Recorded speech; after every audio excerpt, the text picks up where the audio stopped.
अघि थोरै जानकारी यहाँहरू बिचमा भइ नै हाल्यो। हामी वास्तवमा जति बेलामा पशुपति मन्दिर प्रवेश गर्छौँ त्यति बेलामा हाम्रो यो धर्म संस्कृति मात्र होइन, हाम्रो यो देशको रक्षक नेपाली सेनाको त्यो एउटा गण र त्यो गणसँग आबद्ध सम्पूर्ण जवानदेखि उच्च स्तरका उच्च पदस्थ अफिसरहरूलाई पनि हामी सम्मानका साथ यहाँनिर सम्झिरहेका हुन्छौँ। उहाँहरूको योगदानलाई हामी सम्झिरहेका हुन्छौँ। जति बेलामा यो मन्दिर स्थापना भयो सायद यहाँको आम पब्लिकले त्यति बेलामा यो महसुस पनि गर्न सकेको थिएन होला। यो क्षेत्रमा धार्मिक भाव पनि फैलाउनुपर्छ। धार्मिक भावका माध्यमबाट हाम्रो जुन संस्कार, हाम्रो चलन, हाम्रा रीतिरिवाजमा जुन एक खालको सन्तुलन आउँछ, एक खालको स्थिरता आउँछ, एक खालको शान्ति आउँछ, एक खालको सद्भाव बढ्छ, प्रेम, शान्ति र करुणा बढ्छ भन्ने कुरा त्यति बेलामा जति बेलामा आम पब्लिकले पनि त्यति धेरै अपेक्षा गरेको थिएन। तर जब त्यति बेलामा यो मन्दिर स्थापना भयो, त्यो मन्दिर स्थापना हुँदै गर्दा यहाँनिर केही त्यस्ता भावहरू जो मैले अघि व्यक्त गरेँ ती भावहरू सँगसँगै आउँदै गरे।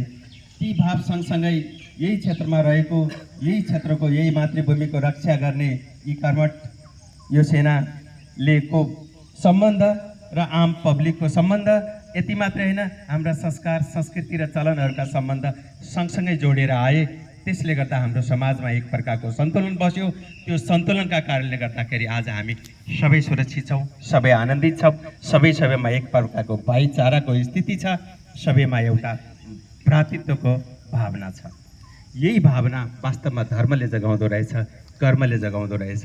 आज 2045 सालमा जति बेलामा यो मन्दिर स्थापना भयो, त्यो मन्दिर स्थापना हुँदै गर्दा यो मन्दिर पनि बनोस्, यहाँको स्थिति सुव्यवस्था पनि बनोस्, यहाँको धार्मिक भाव पनि माथि उठोस्। यति मात्रै होइन, यहाँ आउने भक्तजनहरूका लागि आश्रय स्थल पनि बनोस्, सबैजना आउन सकुन्, सबैजनाले आफ्ना दुःख, कष्ट, पीडाहरू बिर्सेर यहाँनिर आनन्द र शान्ति भावले बस्न सकुन् भन्ने भावका साथ एउटा धर्मशालाको पनि त्यति बेलामा परिकल्पना गरिएको थियो र त्यति बेलामा परिकल्पना गर्दै गर्दा ती कुराहरूलाई ताम्रपत्रमा लिपिबद्ध पनि गरिएको थियो।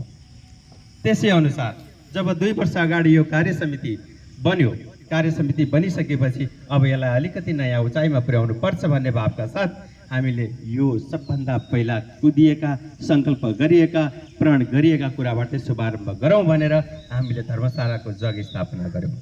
त्यति बेलामा मलाई थाहा छ यही वज्रदल गणले सकल जवानहरूले आएर यहाँ ठुलो श्रमदान गर्नुभएको थियो। म त्यो दिनलाई स्मरण गर्दै यहाँहरूलाई स्याल्युट पनि गर्न चाहन्छु।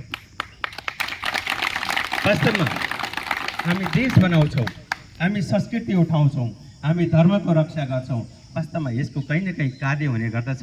त्यही कार्यको प्रतिबिम्ब थियो यहाँहरूको त्यो सहयोग। हामी आभारी छौँ यहाँहरूको सहयोगको लागि। र आज फेरि पनि हाम्रो यो वज्रदल गण, हाम्रो प्रमुखज्यू पटक पटक यो मन्दिरसँग जोडिरहनु भएको छ। जब रविन्द्र सर यहाँ हुनुहुन्छ, जब वज्रदल गण आउँछ, हामीलाई पनि एउटा गौरव महसुस हुन्छ। त्यसैले गर्दा आज फेरि पनि हामीले त्यो गौरव महसुस गरेका छौँ। एकपटक रविन्द्र सर लगायत यो सम्पूर्ण सकल टिमलाई हामी हार्दिक धन्यवाद व्यक्त गर्न चाहन्छौँ, हार्दिक आभार व्यक्त गर्न चाहन्छौँ।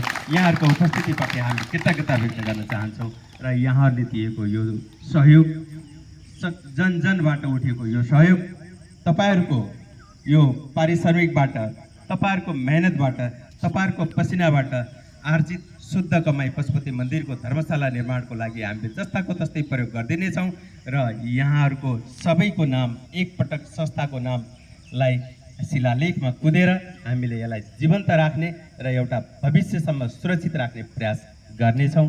यसका लागि तपाईँहरूले गरेको यो सहयोगप्रति हामी हार्दिक आभार व्यक्त गर्न चाहन्छौँ र यस्तै सहयोग निरन्तर रहिरहोस्। जनतासँग र सेनासँगको यो सम्बन्ध निरन्तर अगाडि बढ्दै राखोस्। हाम्रो धर्मको रक्षा होस्, हामी सबैको रक्षा होस्, हाम्रो मातृभूमिको रक्षा होस्। श्री पशुपतिनाथले हामी सबैको रक्षा गरून्।